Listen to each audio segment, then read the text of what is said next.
things look a little different. I'm just going to be doing a kind of informal, get to know me kind of video. So this is about me, Kevin Resigno, and my journey in becoming a registered dietitian. So to start off, I always had a fascination with food, and that's been since I was younger. So I started off doing different home cooking, whether it be baking, just regular kitchen stuff. I love to eat.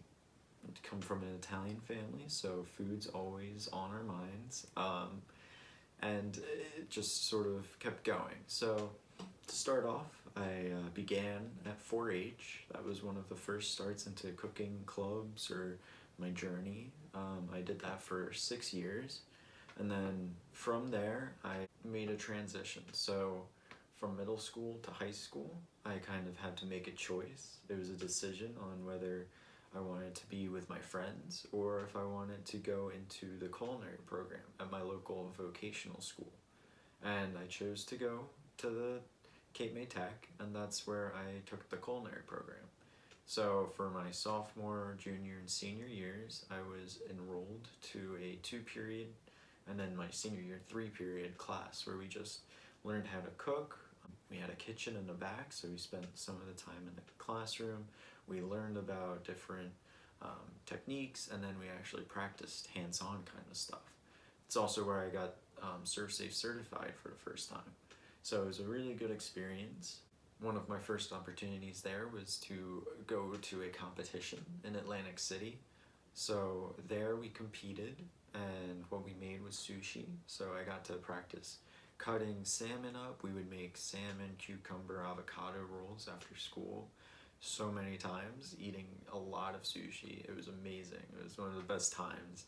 We just kept practicing, and it paid off. We actually got gold and silver in the competition, so that was cool. That was one of my first, like, okay, let's go. And I did was a Iron Chef at the local library. So we actually had the secret ingredient of Twinkie, and what we made out of it was a tiramisu. So a tiramisu Twinkie. That was the first year they did it, and we actually won. I still have the cookbook of the Twinkie. Couldn't find a Twinkie cookbook exclusively for recipes with Twinkies, but I did find some of my old culinary stuff. Chef hat. I also have the senior project. So this was something where we made a meal for 3 of our family members and one of the teachers at the high school. And let's see. I made apple cranberry salad, butternut scallops. This was butternut squash pureed with scallops on top. These were really good. That was really good. So homemade blueberry cobbler, and then ice cream with like real vanilla beans. I don't know what our budget was in high school, but we got like real beans and I made ice cream. So good. So that was a lot of fun. During high school, I found a job, summer jobs, working in restaurants. So I was a cook, a line cook, sous chef for 2.5 years. And then I was a dishwasher for half the year before I became a cook. I also was a bus runner for another year. So I've had experience inside the kitchen, and that's when I realized that it wasn't really what I wanted to do for a living. I visited the Culinary Institute of America, Johnson & Wales, and those kind of were like turn-offs for me for the whole career. So I knew I wanted food. I love food. But I wanted to do something different with it. I played sports in high school, and I thought, sports, food, nutrition, what you eat is how well you perform. So that was kind of the route I wanted to go. I first went to Rutgers to do their nutrition program, but after going into classrooms with 300 people, I figured that wasn't the track for me. I didn't do too well either, so I transferred into Rowan, and they just started a program. We're the first year going through. We're actually the trailblazers. It's crazy to think about because right now I'm in my master's part of it, so did all the hours, and now I have 3 more classes till I sit down and take the exam. So that's kind of why I have something a little more to be able to put behind me when I say certain things is because for the past 4.5 years I've been learning about nutrition, all the nutrients in food and how they interact with the body. And some of the other things I did throughout college helped me understand more to nutrition. So one of the opportunities I've gotten was to do research. It started out with the Summer Undergraduate Research Program, or SERP, and I was there over the summer at Rowan University doing research.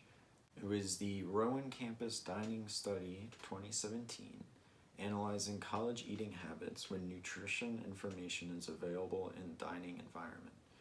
Basically what that means was there were cards with the nutrition on each of them up on top of where they were being served.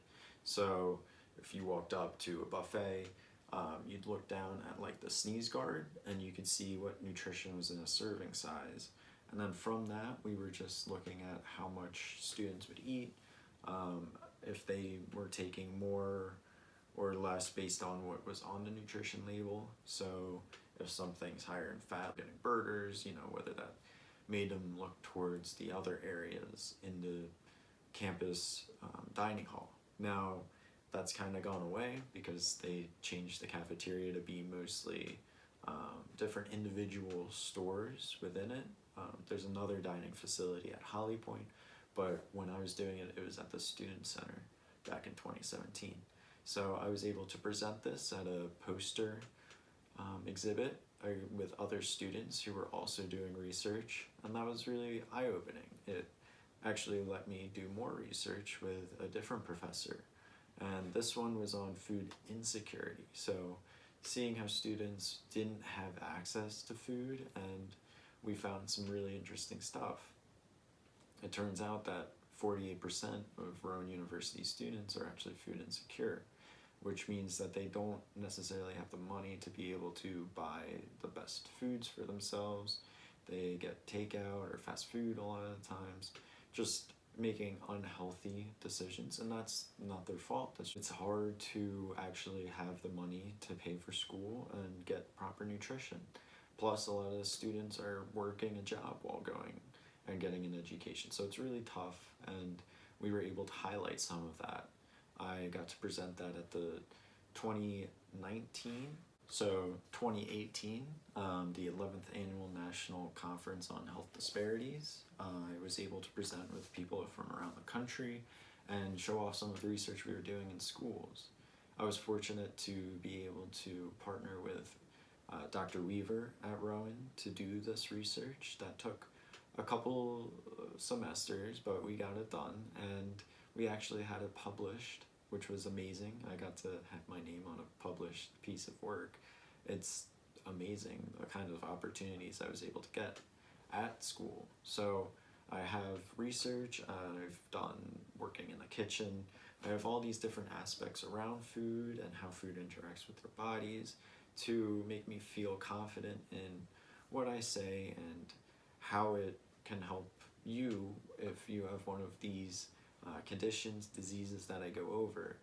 I definitely recommend always to go to a registered dietitian, which I will be soon. By the end of the year, I will have sat down and gotten my RD after my name, which is going to be awesome, going to be done finally. Of course, it was through the support of friends and family that I've gotten to where I am today. A lot of them have helped me, whether they're study groups, cohort 1, and Hannah, who's honorary cohort 1. My friends that are some in California, one in California, hi Jake. Also my roommates, my parents, my brother, everyone who's helped me along this journey and gotten me here today and pushed me forwards. Thank you. So it's been a while, and I can't wait to keep making videos for everyone and try and help you make recipes, learn to cook. I'm gonna try and put out some more videos on just like sauteing or making certain foods, maybe a burrito recipe, just some things, shorter videos than what I've done before, based solely on cooking, just to get you in the kitchen, trying to make different recipes you might not normally make, and adding in some healthy changes to each of those. Again, thank you for checking in, and I'll see you next time. Keep them in the